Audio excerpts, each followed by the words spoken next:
Cheveux noirs, cheveux bruns, pas de cheveux, peau noire, peau rouge, peau bronzée.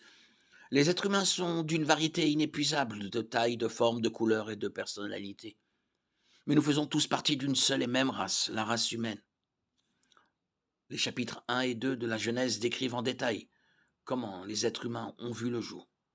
Au commencement, il y avait un homme et une femme. Dieu les a créés de manière unique et il leur a donné l'ordre: reproduisez-vous, devenez nombreux, remplissez la terre. Genèse 1, 28.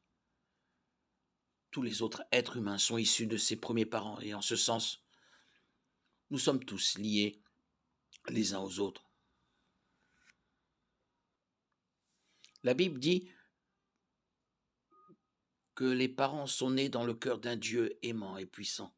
Genèse 1, 26.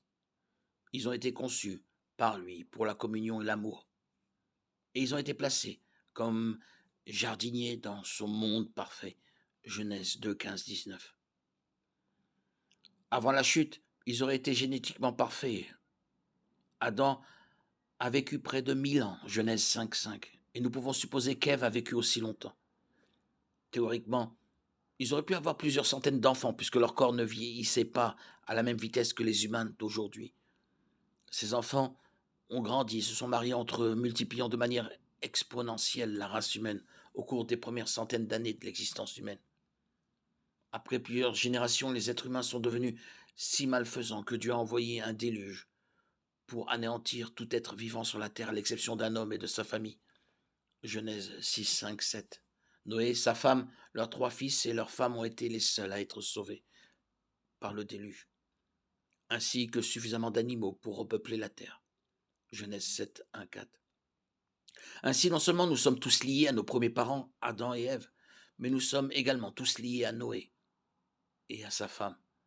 Dieu a recommencé avec une seule famille et lui a dit: reproduisez-vous, devenez nombreux et remplissez la terre. Genèse 9, 1. Au fil des temps, chacun des fils de Noé a eu d'autres fils et leurs descendants ont fini par former diverses nations. Genèse 10. La dispersion de l'humanité après la tour de Babel a donné naissance aux différents groupes linguistiques que nous connaissons aujourd'hui.